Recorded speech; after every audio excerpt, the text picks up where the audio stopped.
अब हम बात करते हैं सिंस और फॉर के दरमियान जो डिफरेंस है उसके ऊपर। थोड़ा सा बच्चे इसमें कंफ्यूज्ड हैं, तो मैं इसको भी जरा एक्सप्लेन कर दूं ताकि ये मसला हमेशा के लिए हल हो जाए। राइट, देखिए ये जो परफेक्ट कंटिन्यूअस टेंसेस होते हैं, मैंने आपको बताया था कि परफेक्ट कंटिन्यूअस टेंसेस के अंदर सिंस या फॉर इस्तेमाल किया जाता है। विद आएगा मैं विश। सिंस कहाँ इस्तेमाल होगा, पहले इसको देख लीजिए। देखिए सिंस इस्तेमाल होता है फॉर एग्जाम्पल 9 AM और PM। अगर आपने टाइम AM या PM के अंदर दिया हुआ है तो वहां पे सिंस आएगा। जैसे आप कहते हैं ना 2 AM 5 PM, तो अगर टाइम AM या PM के अंदर है तो सिंस इस्तेमाल किया जाएगा। ठीक, इसी तरीके से आप कहते हैं 5 o'clock, जब टाइम ओ क्लॉक के अंदर गिवन हो, 2 o'clock 3 o'clock 4 o'clock, तो वहां पे सिंस इस्तेमाल किया जाता है। इसी तरीके से आप कहते हैं मंडे, किसी दिन का अगर नाम आ जाए, मंडे संडे फ्राइडे, तो सिंस इस्तेमाल किया जाएगा। ऐसे ही अगस्त, किसी महीने का नाम आ जाए, अदील किसी महीने का नाम आ जाए, तो वहां पे सिंस आएगा, सिंस अगस्त सिंस दिसंबर। 1979 कोई पर्टिकुलर ईयर आ जाए, 2010 1450, तो वहां पे सिंस इस्तेमाल किया जाएगा। And parts of a day, दिन के जितने भी हिस्से हैं उन सब के साथ सिंस इस्तेमाल किया जाएगा। अली खान, वो PDF शेयर करूंगा बेटा, उसके अंदर मौजूद होगा, उसमें से देख लीजिएगा प्लीज। एट आमतौर पे किसी जगह के लिए बोला जाता है। एट टाइम के साथ आ सकता है अली खान, लेकिन परफेक्ट कंटिन्यूअस में नहीं आ सकता।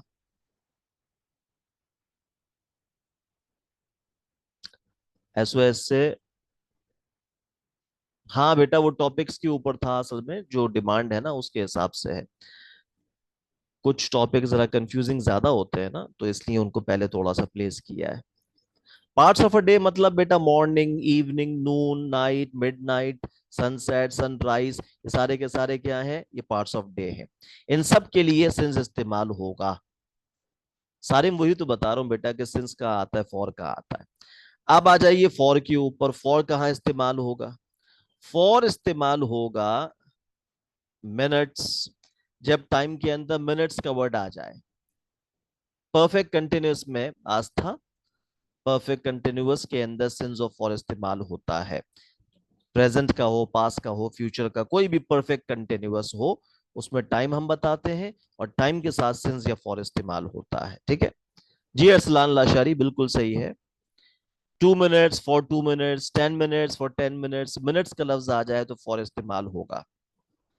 आवर्स, घंटों का लफ्ज आ जाए, 10 आवर्स 20 आवर्स, तो फॉर आएगा।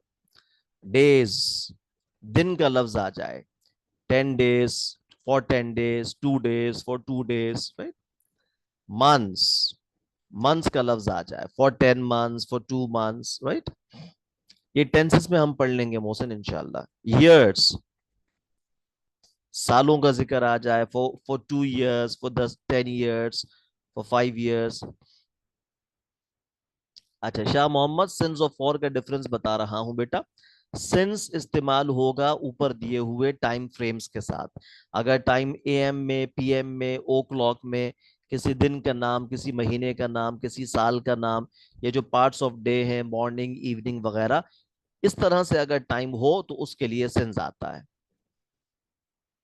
पॉइंट ऑफ टाइम के लिए मोहम्मद मारूफ एक्चुअली सिंस आता है। यानी अगर आप उसको टेक्निकल टर्म में डिफाइन करें ना, मैं इसको जरा आसान करके बता रहा हूं, लेकिन अगर आप उसको टेक्निकल टर्म में डिफाइन करें तो सिंस आता है पॉइंट ऑफ टाइम के लिए, राइट।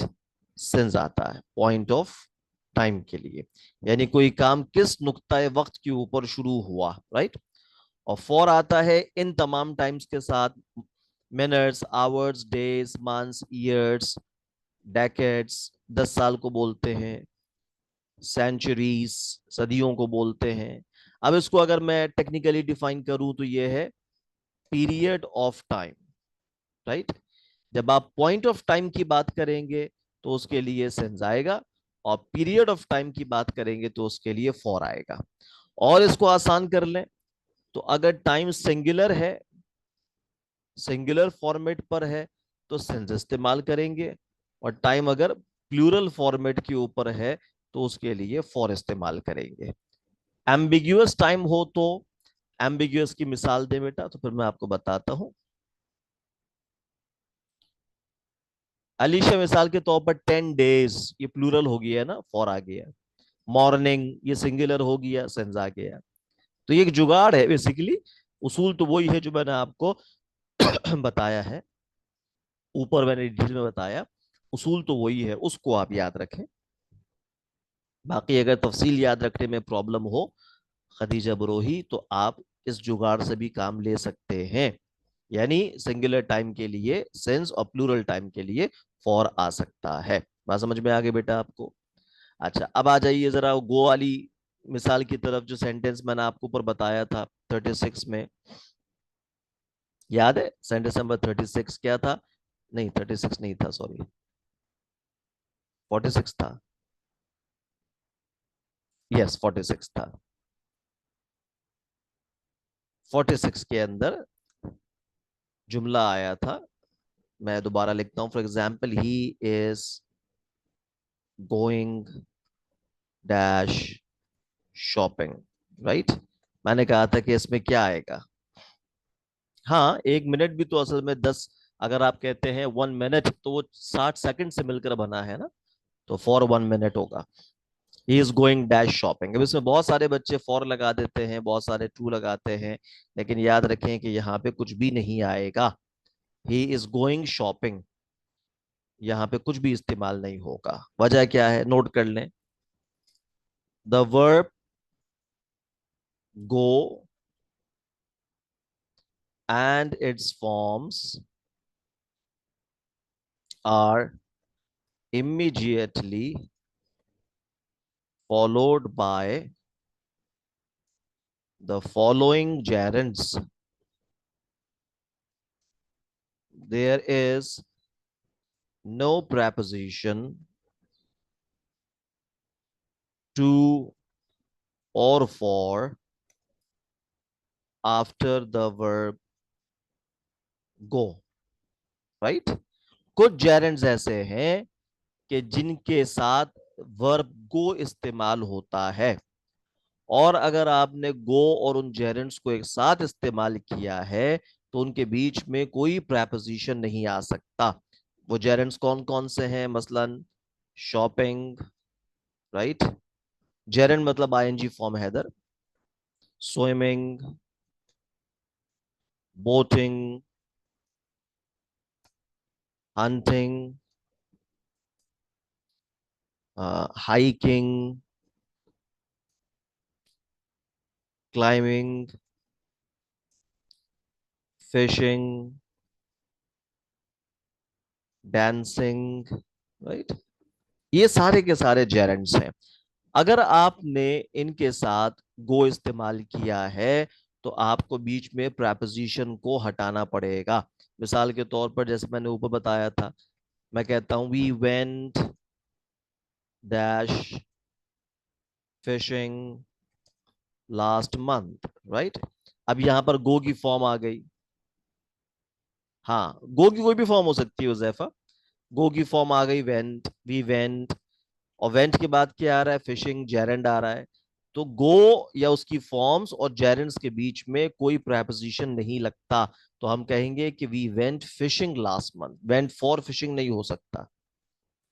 बिस्मा, गो और उसके साथ ये जेरेंड्स मैंने लिखवाए हैं, इनको मैं अंडरलाइन और बोल्ड कर देता हूं, ठीक है। ये जेरेंड्स, जब भी गो के साथ ये जेरेंड्स आएंगे तो जेरेंड्स और गो के बीच में कोई प्रेपोजिशन नहीं आएगा। नहीं शाह मोहम्मद, ना टू आएगा ना फॉर, कुछ भी नहीं आएगा।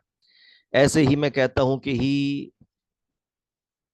विल गो डैश हंटिंग, वो शिकार पर जाएगा। अब देखो इसमें वर्ब आ गया गो, राइट। वर्ब आ गया गो, और गो के बाद आ रहा है जेरेंड हंटिंग। तो अब यहाँ पे कोई प्रेपोजिशन नहीं आ सकता। He will go hunting, go for hunting नहीं हो सकता। अगर सुहानी गोइंग टू शॉप है तो देखो टू शॉप तो इन्फिनेटिव हो गया है ना, मैं जेरेंट्स की बात कर रहा हूं, ये जेरेंट्स का होना इन्हीं आईएनजी फॉर्म्स का होना जरूरी है। तो बेटा ये हमने प्रेपोजिशंस को आज डिस्कस किया है तफसील के साथ, प्रैक्टिस भी की है, एंड आई बिलीव के ये कॉन्सेप्ट किसी हद तक आपका क्लियर इंशाल्लाह हो गया होगा। आप इसको मजीद भी प्रैक्टिस कर सकते हैं पीडीएफ से, जो इंशाल्लाह मैं आपके साथ अभी शेयर कर दूंगा। हमने 13 तक जो है वो कर लिया था, 14 से हमें अपना वोकेबलरी बिल्डर जो है वो कंटिन्यू करना है। सॉरी 14 भी हो गया था, हमें करना है 15। ठीक है, तो मैं आपके सामने स्क्रीन शेयर कर रहा हूं। वोकेबलरी बिल्डर सीरीज का टेस्ट नंबर है 15, राइट। आंसर्स बताइएगा प्लीज। जेरेंट्स बेटा क्या है, जेरेंट्स आईएनजी फॉर्म्स हैं। अभी ये पीडीएफ शेयर हो जाएगा बेटा, वहां से देख लीजिएगा, ठीक है Abdullah. Number one, no remnants of the settlement of Roanoke, Virginia were found by the colonists. Remnants, yes, remnants का मतलब क्या है, बाकियात, निशानात, अलामात, उसको कहते हैं remnants, राइट। कौन सा आएगा? यस, ए, ट्रेसेस। remnants मतलब traces, right, not survivors, traces.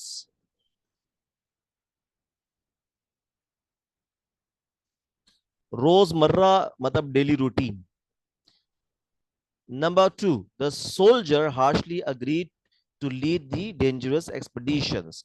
Harshly, yes, harshly, yes. Sorry, the soldier rashly agreed. Rashly, yes, not harshly, rashly agreed. Recklessly,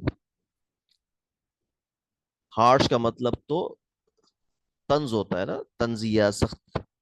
हाँ, recklessly, ये है rashly।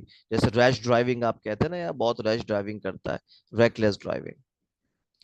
Number three, the boy had looked up his older brother all his life.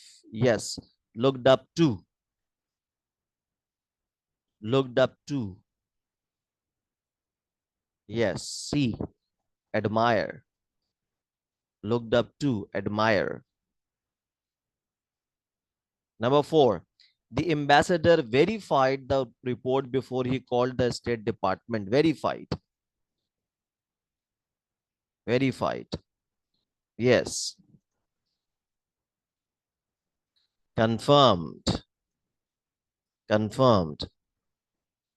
Five, the camellia is a tree or shrub with glossy evergreen leaves and waxy rose-like flowers. Glossy, yes, simple है, shiny, glossy मतलब shiny. Number six, the president appears to have been in earnest when he promised to try to balance the national budget. In earnest, in earnest, yes. A, serious, in earnest, serious, जैसे आप कहते हैं ना earnest studies, do earnest studies, serious studies, right? 7. During the 1930s, a long period of drought turned the Midwestern United States into a dust bowl. Drought. खुश्क साली. Yes, B. Dry weather. जब पानी का एक कतरा भी ना बरसे तो उसको कहते हैं ना खुश्क साली, dry weather. 8. In the 1970s, many governments' efforts to curb inflation were unsuccessful. Curb. Yes, curb. Good. Control. Curb means control. 9. After several near disasters, a controversy has raged over the safety of nuclear energy. A controversy, simple hai, dispute. Controversy means dispute. And 10, smoking is prohibited in many university classrooms in the United States. Prohibited. Yes. Banned. Prohibited माने banned. Right? तो ये हो गया हमारा vocabulary builder series का test number 15। हर test में तकरीबन हमारे पास 20 वर्ड्स आ जाते हैं बेटा। और इस तरह से 5 टेस्ट में हो गए 100, 10 में हो गए 200, 15 में हो गए हमारे पास तकरीबन 300 वर्ड्स। तो 300 से ऊपर के करीब अल्फाज हैं जो इन तमाम तर टेस्ट के अंदर हमने सॉल्व किए हैं। अब अगर आप इनको भी साथ साथ मेमोराइज कर रहे हैं तो आपका वोकेबलरी का पोर्शन जो है इंशाल्लाह वो जरा तगड़ा हो जाएगा। एक तो लिस्ट मैंने दी हुई है वो अपनी जगह पे है, लेकिन उसके साथ इन तमाम टेस्ट के वर्ड्स को भी याद करना ये इंपॉर्टेंट है। बेटा रिवोक, रिवोक का मतलब क्या होता है? यानी जब आप किसी चीज को फॉर एग्जाम्पल अबेंडन कर दें, यानी छोड़ दें, तर्क कर दें, वो रिवोक कहलाता है। तो वो नहीं हो सकता। पीडीएफ शेयर कर दूं बेटा? बिल्कुल, मैं भी कर देता हूं। तो आई होप की बात आपको समझ में आ गई है। बस इसको यहाँ पे रोकते हैं इंशाल्लाह। Will meet you after Eid. अब क्योंकि ईद के बाद क्लास होगी तो आप सबको मेरी तरफ से ईद की बहुत सारी मुबारकबाद और शुभकामनाएं। Take a good care of yourselves. गोश्त के ऊपर जरा हल्का हाथ रखिएगा, अपना समझ के खाइएगा और गरीबों का ख्याल रखिएगा। So take care. ईद मुबारक। अल्लाह हाफिज। Thank you so much, everyone.